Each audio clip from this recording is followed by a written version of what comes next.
levou a esta palavra. Sempre a gente vem meditando e aí o Senhor, a nossa oração é, quando o Senhor nos der oportunidade, assim nós falaremos.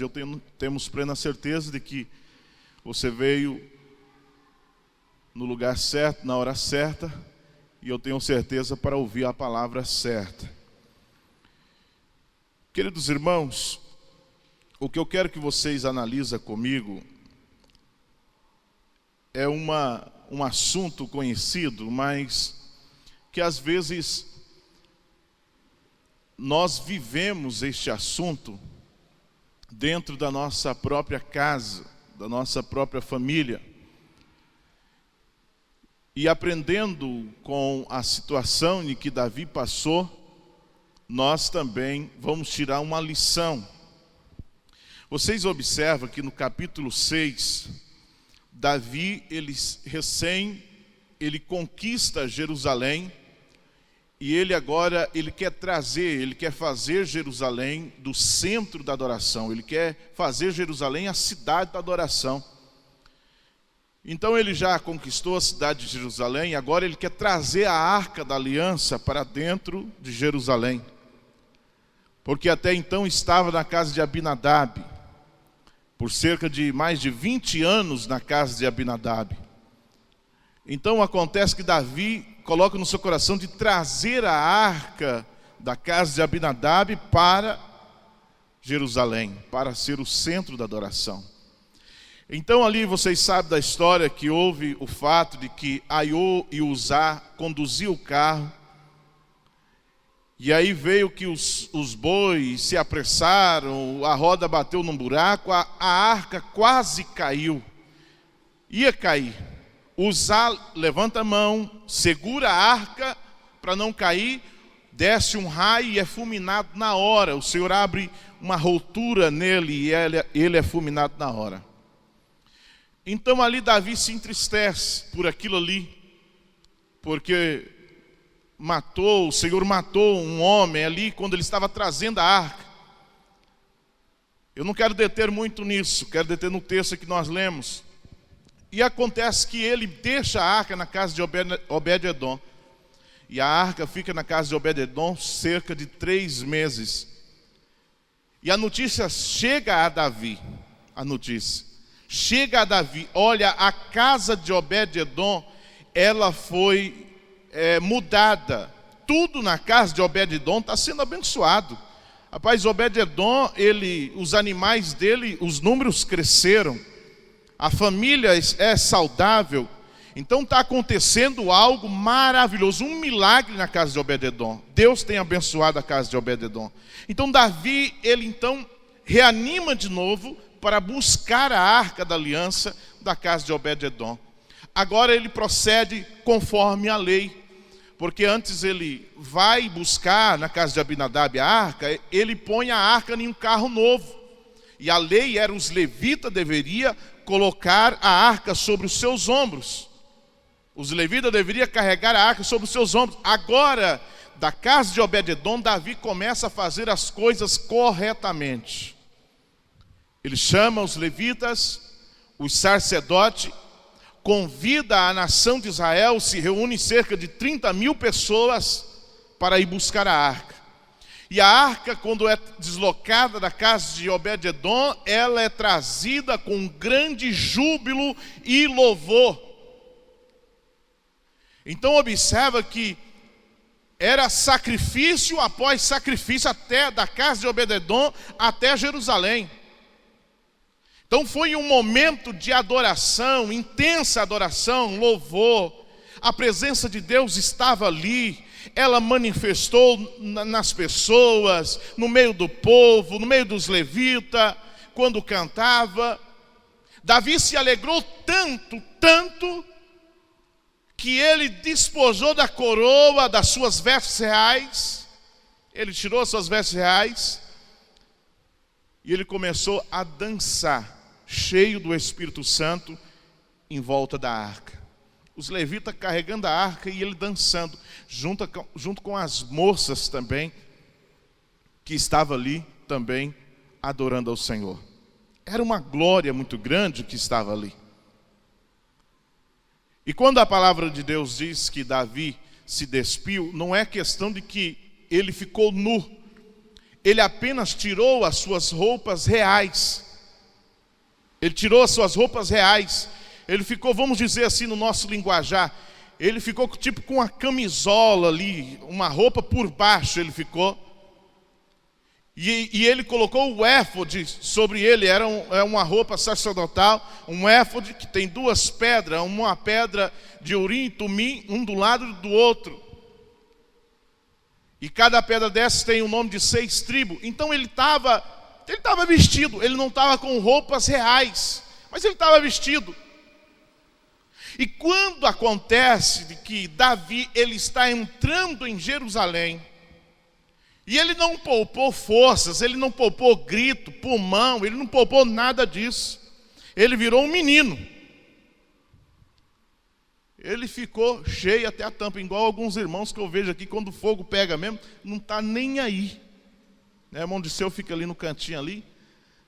Coisa linda, alguns irmãos lá para trás, irmãs, cheios de Deus. E acontece de que Davi, ao entrar ali, aquela caravana, ao entrar em Jerusalém, ele começa entrando em Jerusalém, salmodiando, cantando. Mical, mulher de Davi, a primeira mulher de Davi, filha de Saul, ela vai na janela do palácio, eu não sei que andar, mas imagino que seja, e lá da janela ela via a entrada da cidade. Ela começou a observar a entrada, o cortejo entrando. Ao entrar o cortejo, ela vê Davi. Quem sabe ela procurou Davi na carruagem real. Quem sabe ela procurou Davi no seu trono transitório, mas não achou. Achou Davi no meio das moças, sem a sua coroa, sem as vestes reais, e como um menino, dançando e pulando e gritando. E diz a palavra que quando Mical, mulher de Davi, ela viu aquela situação, ela o desprezou no seu coração. Ela o desprezou. Ela o desprezou. Davi termina o ritual. Davi reparte a carne do sacrifício, o pão, entre o povo. Todo mundo é repartido ali, para todos levarem para suas casas para comerem, e todos ir para suas casas, abençoar as suas casas. Diz a palavra que Davi, ele foi para abençoar a sua casa. Davi, ele foi para abençoar a sua casa. Chegando na sua casa, ele encontra Mical envenenada. Ele encontra Mical, a sua esposa, com os nervos na flor da pele. Olha o que ela diz para ele. No verso 20... Verso 20. E voltando Davi para abençoar sua casa, Mical, filha de Saul, saiu a encontrar-se com Davi e disse: quão honrado foi o rei de Israel, descobrindo-se hoje aos olhos das servas de seus servos, como sem vergonha se descobre qualquer dos vadios. Então, umas palavras como esta, como nós vivemos no dia a dia, e como umas palavras como esta, o tom não era um tom de conversa, de diálogo. Era um tom de ataques.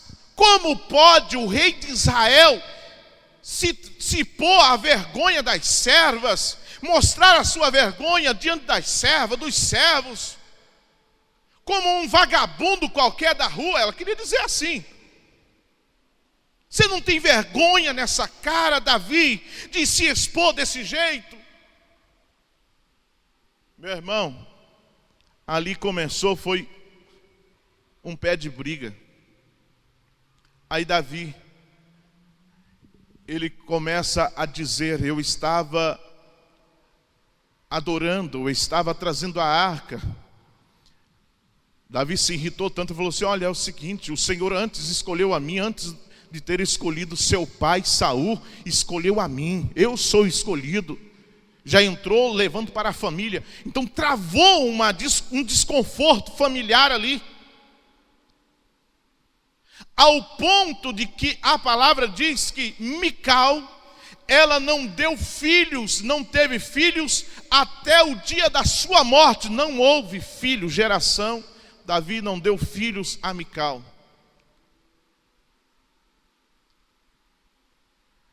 O que está acontecendo hoje com a maioria dos nossos crentes, obreiros do Senhor, no quase geral, está acontecendo da mesma forma de Davi, do mesmo jeito.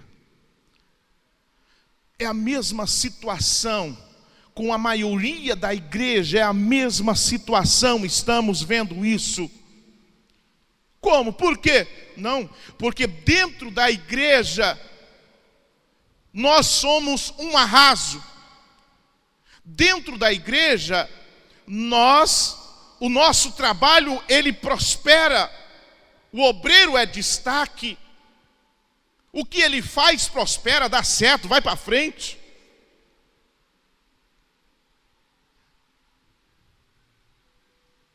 Então tem-se vitória em outras áreas, mas quando parte para a área familiar,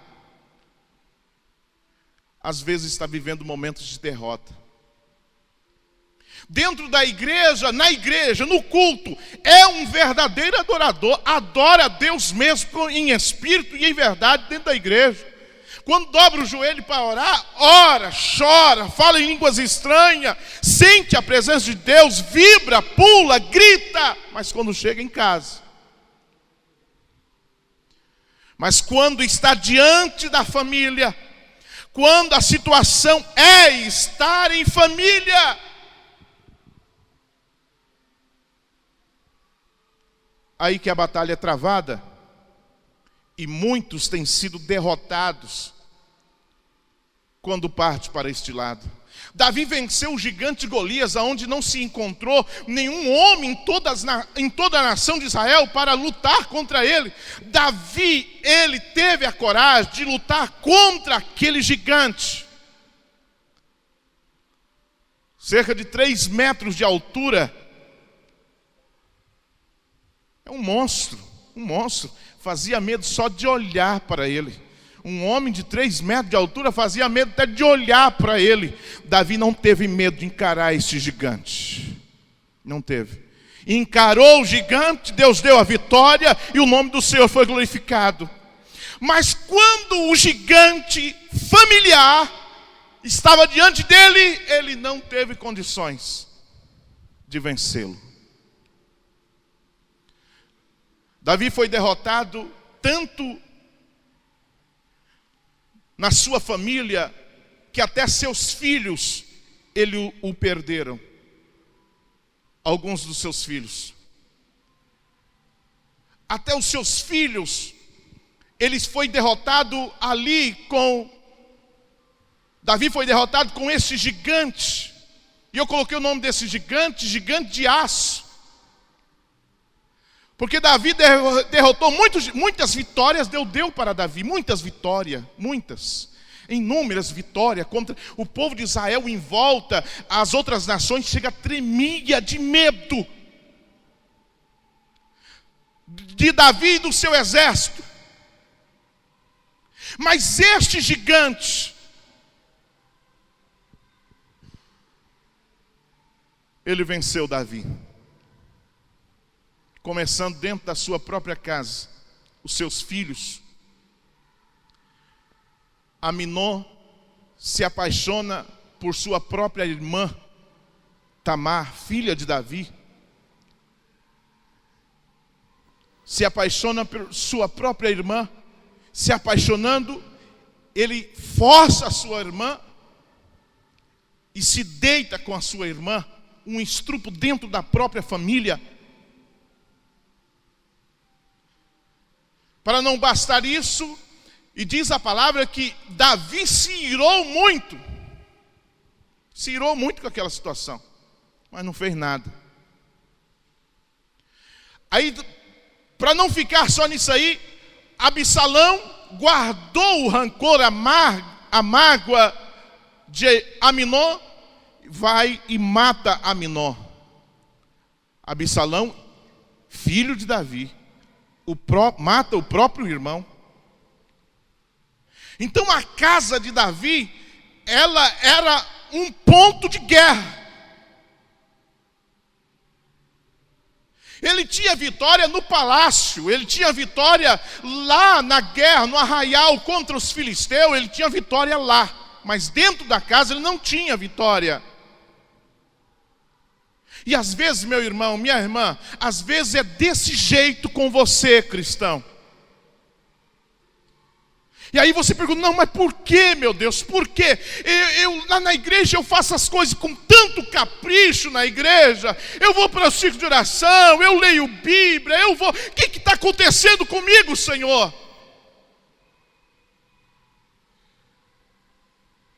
Nós vamos aprender alguma coisa aqui.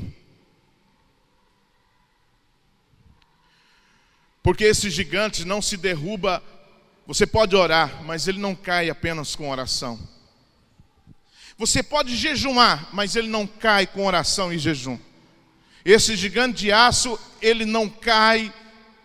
Você pode fazer campanha, você pode fazer o que você quiser, ajuda, mas não cai ainda.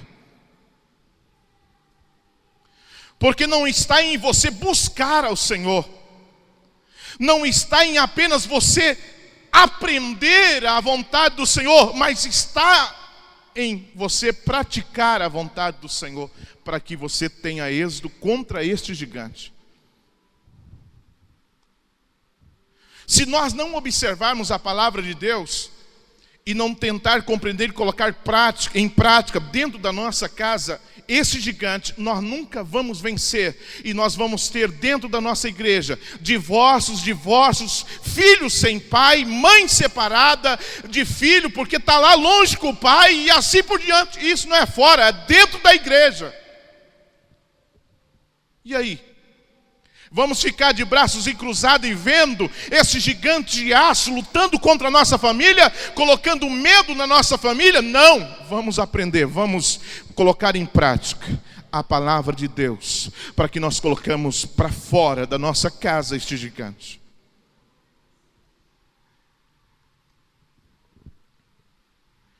Então observa de que o que faltou ali em Davi, para que ele reconstituísse a sua família, para que ele trouxesse de volta os seus filhos, para que ele trouxesse Mical para si, mesmo ali, depois vamos falar sobre Mical, mesmo com aquele temperamento. O que faltou nessa família, de que lá fora para a sociedade era um arraso, uma grande família, mas entre si, uma péssima família. Faltou comunicação.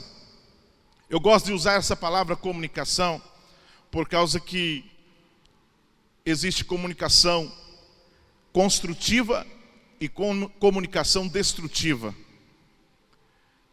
A palavra diálogo, ela é apenas uma boa conversa. Não tem um ponto negativo da palavra diálogo. Por isso que eu uso um pouco a palavra diálogo, que é o mais correto, que não pode faltar dentro de uma casa, é a comunicação construtiva. Apesar de que há muitas formas de você comunicar. Você pode comunicar em um olhar, você pode comunicar alguma coisa em um som da boca, em que uma pessoa fala com você e você apenas só resmunga. Você pode comunicar sem dar nenhuma palavra e nenhuma atitude, mas você também pode comunicar conversando, dialogando. Então tem muitas formas de comunicar. E a comunicação, ela é o oxigênio da família. Meu irmão, uma família sem comunicação, ela não consegue vencer. Uma família que não se comunica, não conversa, não conversa sobre os pontos negativos da família, não conversa sobre o erro da família, ela não consegue ser uma família feliz, não consegue ir adiante. Sempre vão estar em contrito.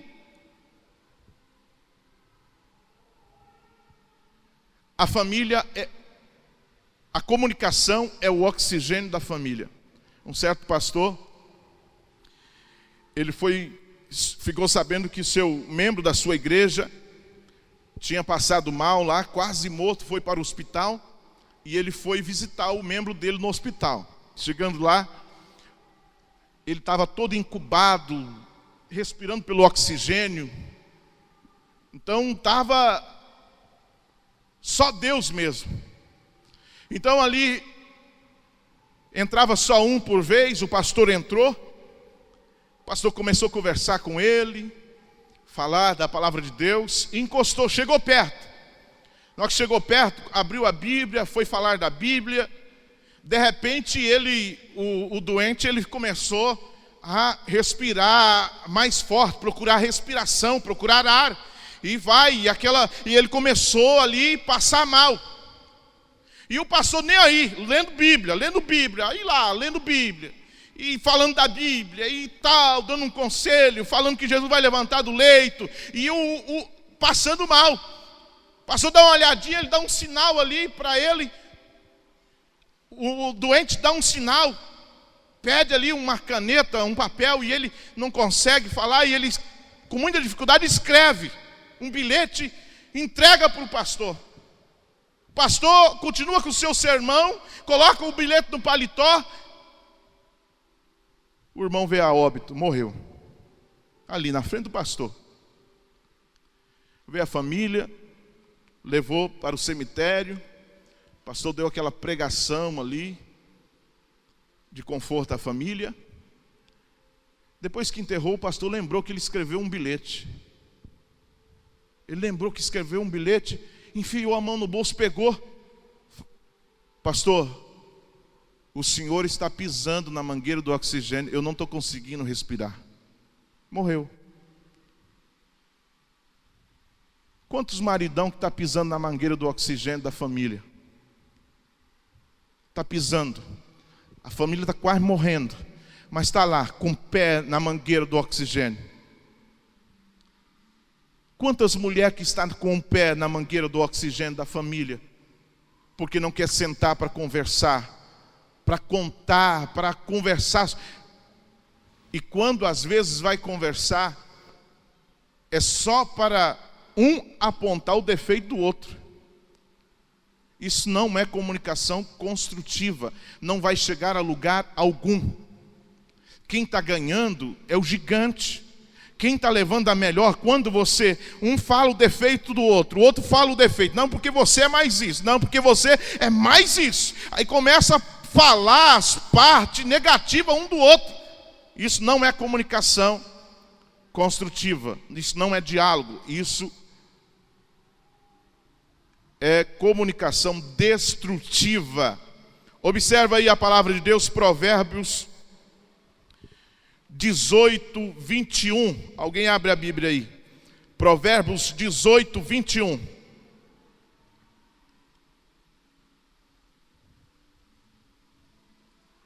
Quem vai ler?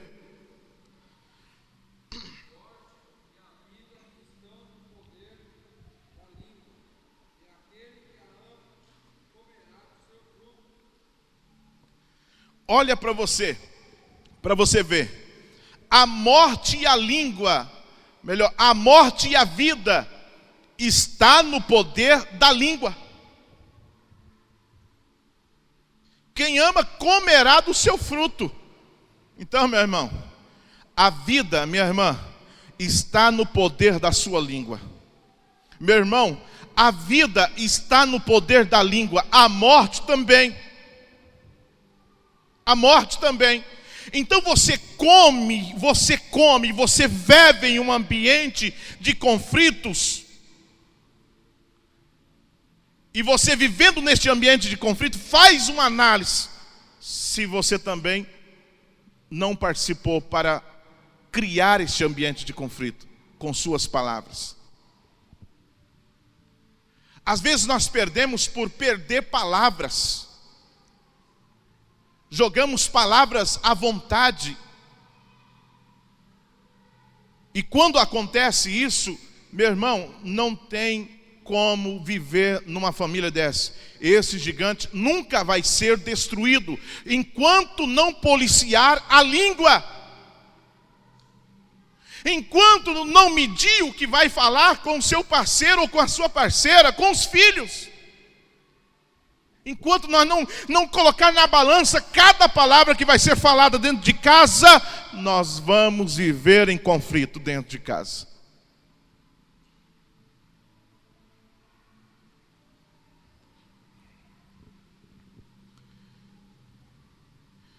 Então é dessa forma. Tiago, ele diz no capítulo 1, verso 19, que o homem seja tardio para falar, pronto para ouvir e tardio para irar-se. Essa aí é algumas formas de ter um bom diálogo dentro de casa. Sempre ouvir. Sempre ouvir.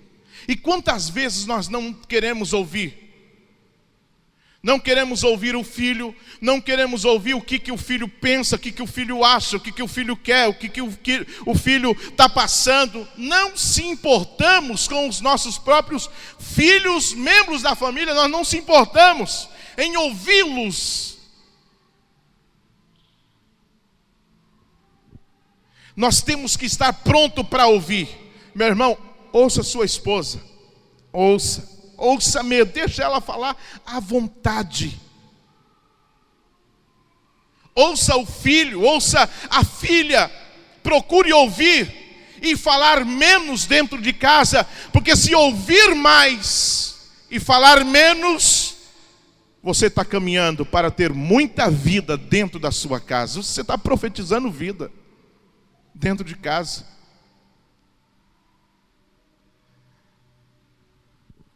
Quantas pessoas magoadas dentro de casa por palavras, esposas magoadas que estão com ódio, rancor por umas simples palavras que o marido não vigiou e falou.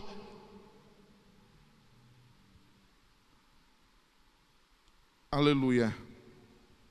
Temos que conversar.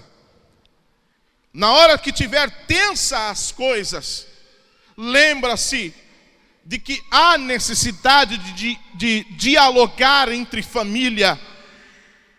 Está tenso entre o casal, entra no quarto e vai conversar. Chama, vamos conversar aqui. Vai na onde está a ferida, onde sempre traz o assunto da discussão. Começa contando dos seus próprios defeitos, não do defeito do outro. Porque se você apontar o defeito do outro, já é o ponto para poder começar uma discussão ali. Temos que saber comunicar, dialogar. E muitos dentro de casa, principalmente às vezes os homens, quando acontece alguma coisa que não está dentro da sua vontade, a comunicação dele é negativa, destrutiva. Ele fecha a boca, tranca a cara e fica lá, como diz o outro, parecendo um turrão dentro de casa. Não vai levar a lugar algum. Não vai levar a lugar algum. É por isso que o gigante que está contra a família está vencendo. Nós não estamos conseguindo vencer, porque na hora de falar dos nossos defeitos, nós não conseguimos sentar e conversar um com o outro para tentar resolver.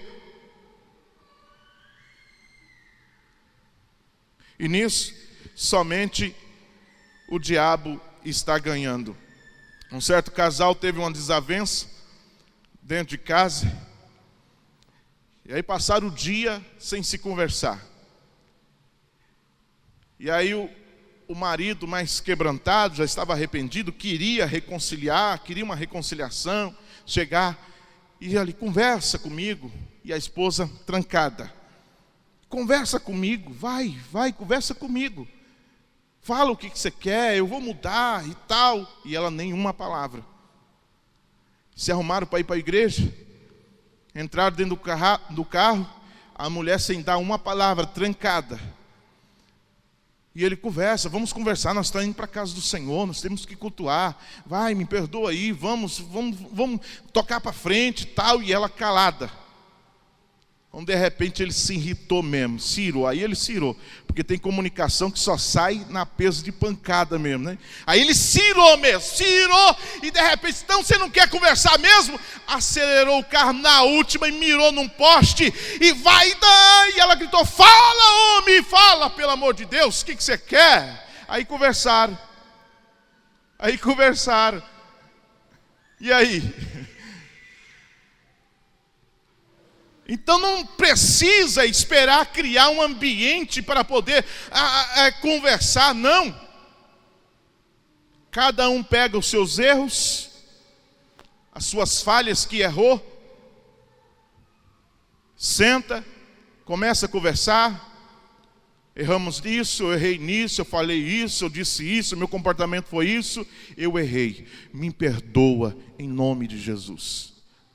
Vamos mudar, vamos cortar isso da nossa vida, da nossa família, para melhor. E assim comunica, e aí vai dar certo.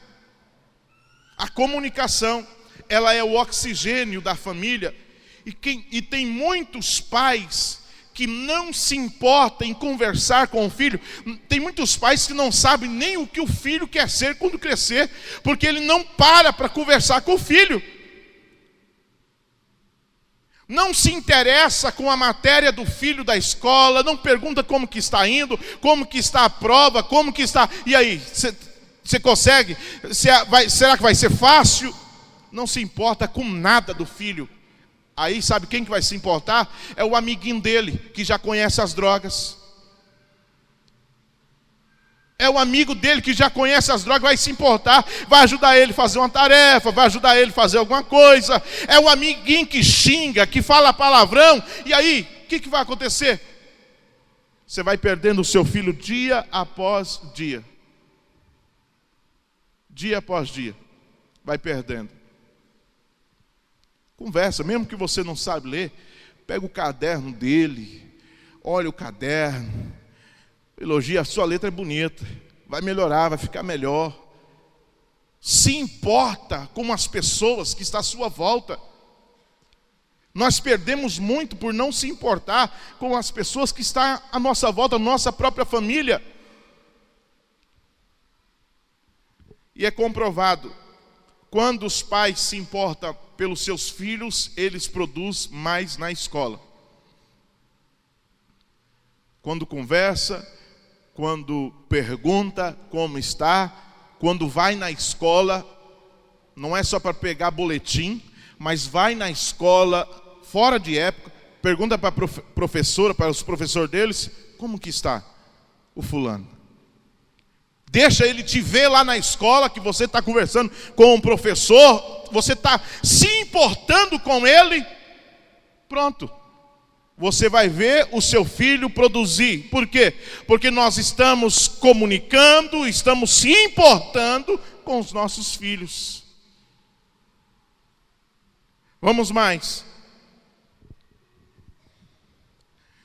Então a comunicação, ela não pode faltar, porque senão a família, ela para de respirar. Então observa de que quando que a família sofre o prejuízo, eu quero ler aqui um texto com vocês, que está em Efésios,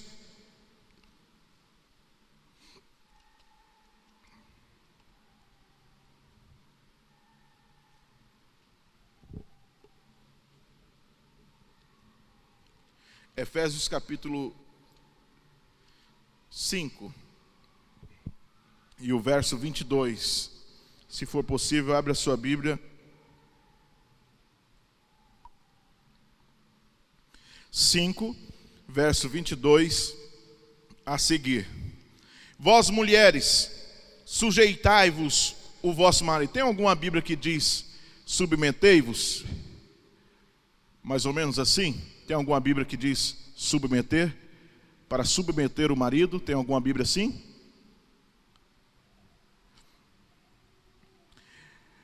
Vós mulheres, sujeitai-vos o vosso marido como ao Senhor, porque o marido é o cabeça da mulher, como também Cristo é o cabeça da igreja, sendo ele próprio o salvador do corpo, de sorte que assim como a igreja está sujeita a Cristo, assim também as mulheres sejam em tudo sujeitas ao seu marido.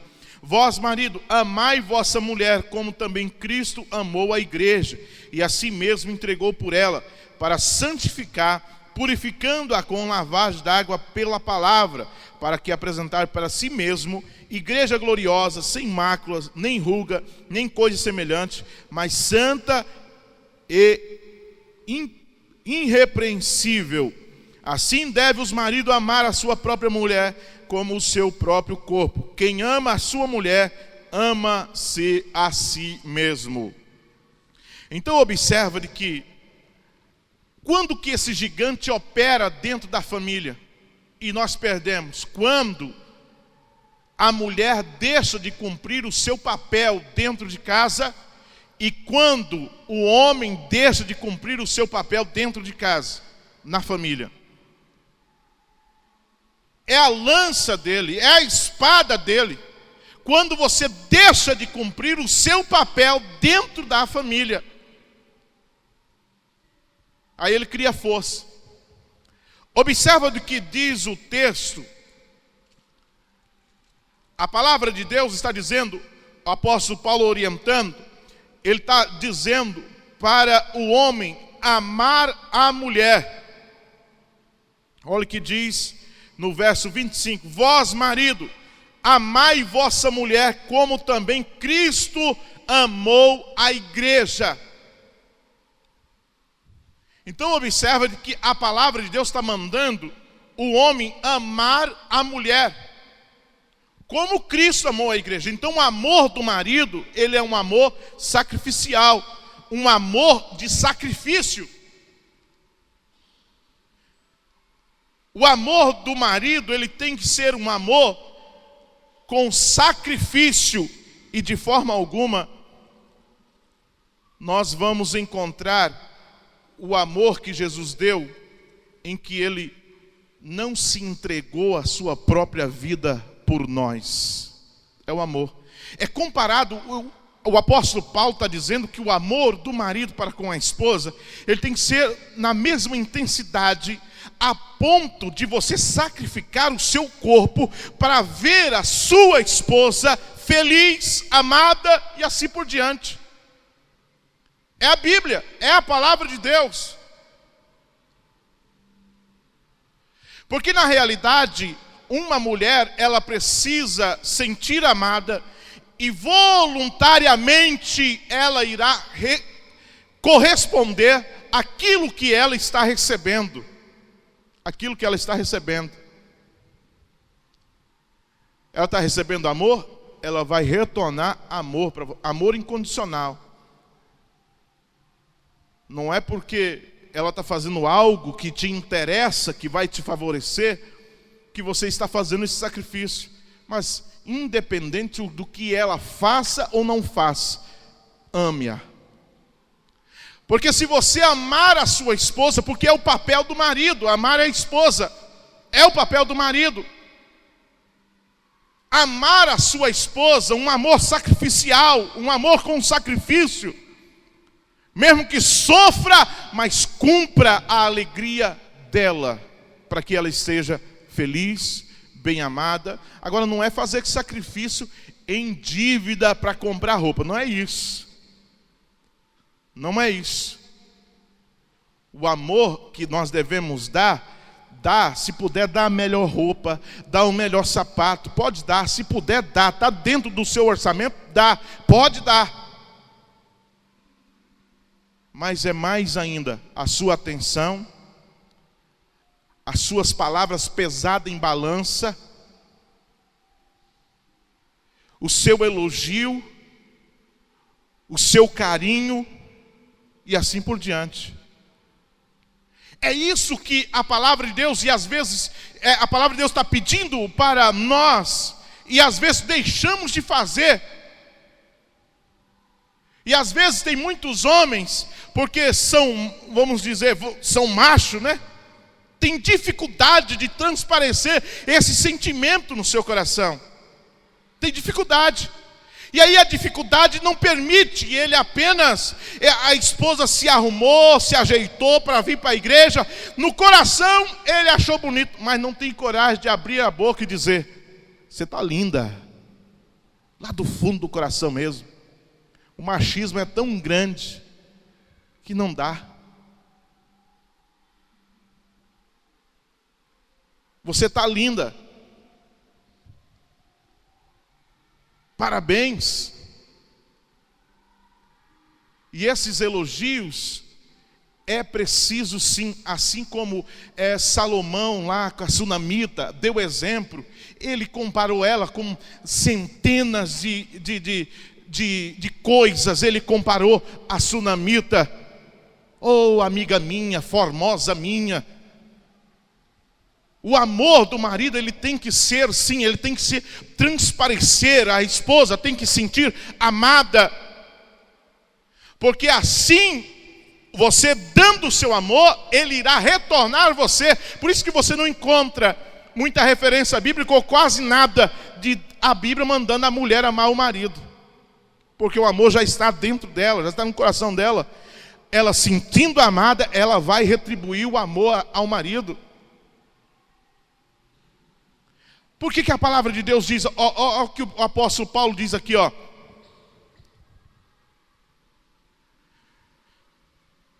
No verso 28. Assim devem os maridos amar a sua própria mulher como o seu próprio corpo. Quem ama a sua mulher, ama a si mesmo. Quando você transparece este amor, a esposa confia neste amor, aí o que acontece? Você não está fazendo apenas um bem para ela, você está fazendo um bem para você mesmo. Um bem para você mesmo. O apóstolo Paulo diz, ó, quem ama a mulher, quem ama a sua esposa, ele está amando a si mesmo. A si mesmo. Ele está fazendo o bem para si mesmo. Vamos mais. Agora observe, vós mulheres, o verso 22, sujeitai-vos o vosso marido como ao Senhor. Essa palavra sujeitar parece que humilha as mulheres, né? A maioria das mulheres tem assim, sujeitar, não, parece que humilha. Na realidade, sujeitar é submeter, é submissão. Submissão, ela dá a entender que é uma supermissão. Uma missão dentro de outra missão. Essa é o trabalho da mulher na vida do marido. Submissão. A mulher, ela tem uma missão dentro da missão do marido. Ela tem uma missão a cumprir.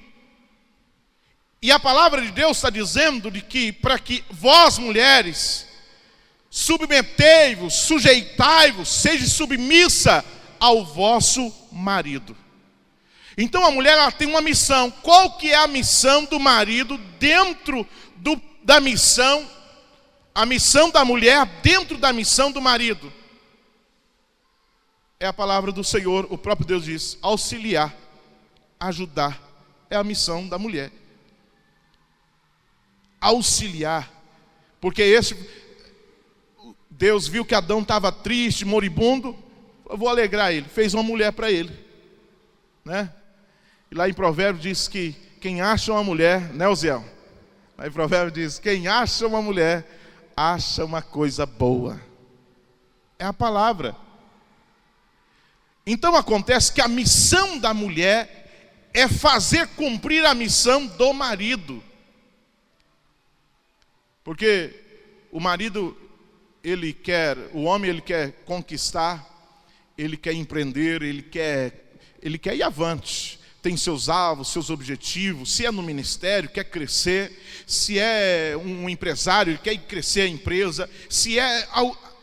Cada homem tem os seus objetivos, tem a sua missão, o seu foco. A missão da mulher é fazer o homem cumprir, alcançar os seus objetivos, os seus projetos. Se a missão do marido é o ministério, a missão da mulher é fazê-lo cumprir este ministério, auxiliando, ajudando, dando-lhe força. Vamos, você tem uma chamada, Deus te chamou. Olha, você precisa chegar, você precisa ir para o culto. Hoje é terça-feira, rapaz, você precisa ir para o culto para aprender. Você é um obreiro. Assim a mulher vai aconselhando, vai ajudando o marido a cumprir a sua missão.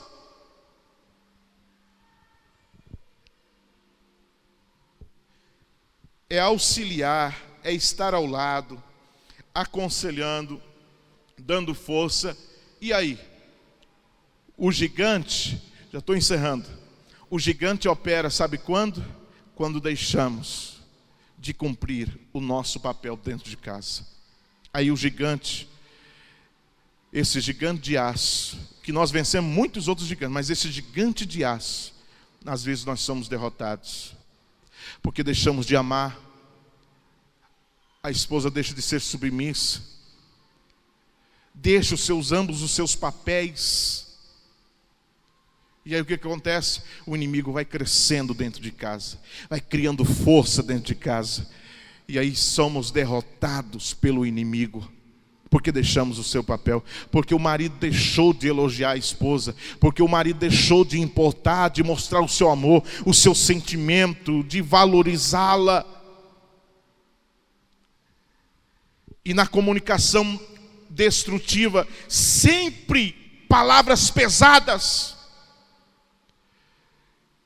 É bom os maridos, os irmãos, entender que o homem é mais racional, a mulher é mais emotiva. O homem é racional, a mulher é mais emotiva.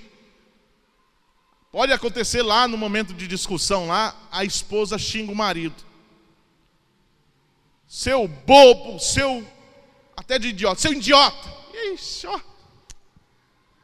Ele está tranquilão, não está nem aí, ó. Pode ficar talvez moribundo ali, mas daqui meia hora, 1 hora, ele esquece, pronto, acabou. Agora a mulher não, uma palavrinha que você falar, meu irmão, uma palavra, a mulher mais emotiva. Quando você libera uma palavra para ela, você está lançando uma frecha no seu coração, uma palavra negativa. Você está fechando, você está cada vez mais se distanciando-se dela. Cada vez mais você está revelando que você não a ama. E aí, quem está ganhando? É o gigante. O gigante está criando força. Fale então palavras de proveito dentro da sua casa. Comunique-se bem com a sua família, para que a graça de Deus, o poder de Deus não manifeste só na igreja, mas a manifeste lá dentro da sua casa também. É preciso o Espírito Santo manifestar, não só dentro da igreja, mas lá dentro de casa também. Precisa o Espírito Santo manifestar lá dentro de casa. Os filhos, a família, a esposa, o esposo precisa sentir a presença de Deus dentro de casa. Mas como que vai acontecer isso com o gigante lá dentro? Eu poderia falar aqui ainda sobre que é preciso para vencer o gigante, o perdão. Não existe família perfeita. Não existe, de forma alguma. Não existe família perfeita que não erra.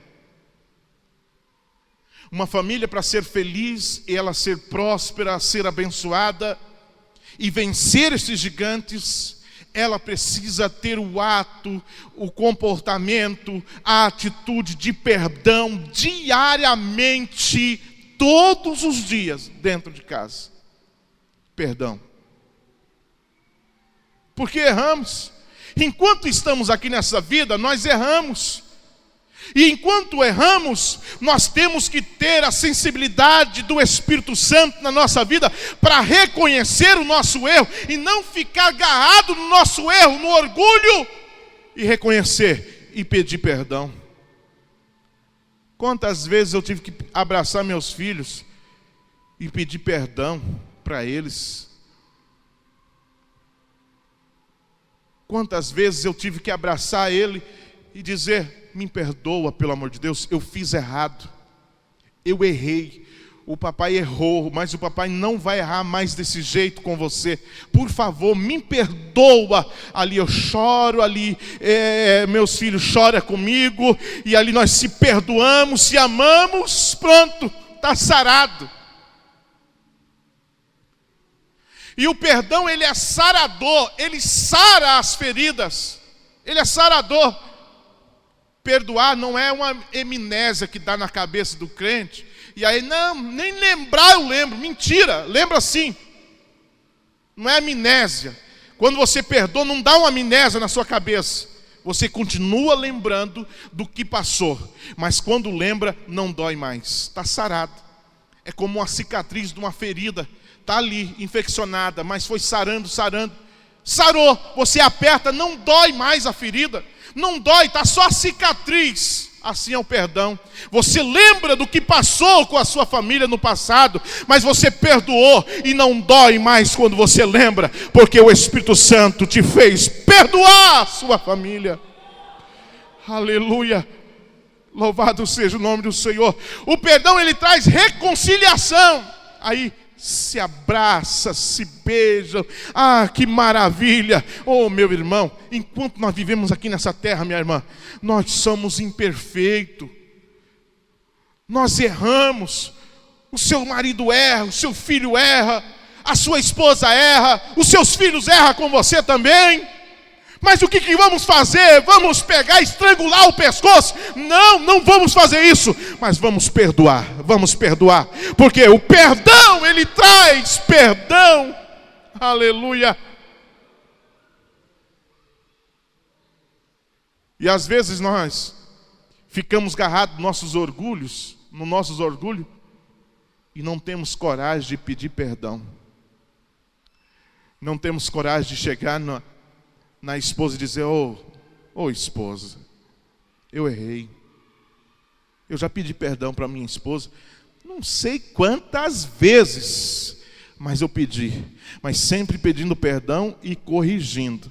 Não sou 100% não. Se vocês frequentar lá em casa, conversar, ter uma amizade mais próxima com a minha esposa, vocês vão ver que Paulo Júnior não é perfeito. Tem defeito na minha família? Tem sim. Tem defeito. Não trago aqui uma imagem de santidade, de que não erra, não.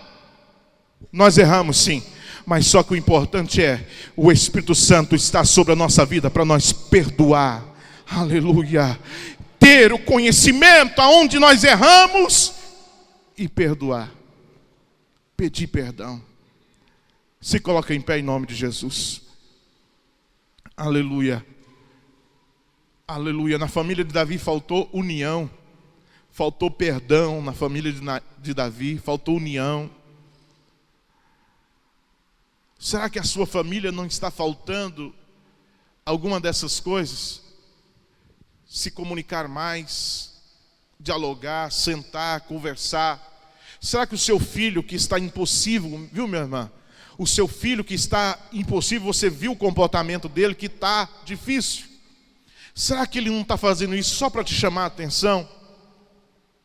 Será que ele não está querendo chamar-lhe a sua atenção para que você se importe com ele? Será que não está faltando apenas uma conversa, um abraço, uma palavra dizendo eu te amo? Será que não é isso? Nós erramos quando o gigante vem contra a nossa família. Nós às vezes somos um fracasso. Nós precisamos da graça de Deus. Mas o que veio para mudar hoje? Veio a palavra de Deus para mudar isso. Veio a palavra de Deus para te alertar hoje aqui. Esse gigante não vai. Você vai cultuar a Deus aqui na igreja e vai poder cultuar a Deus lá dentro da sua casa também. Aleluia. Você pode ter isso com você. Por quê? A palavra de Deus. Dá ouvido à palavra de Deus. Cuida no que você vai falar. Ame a sua família.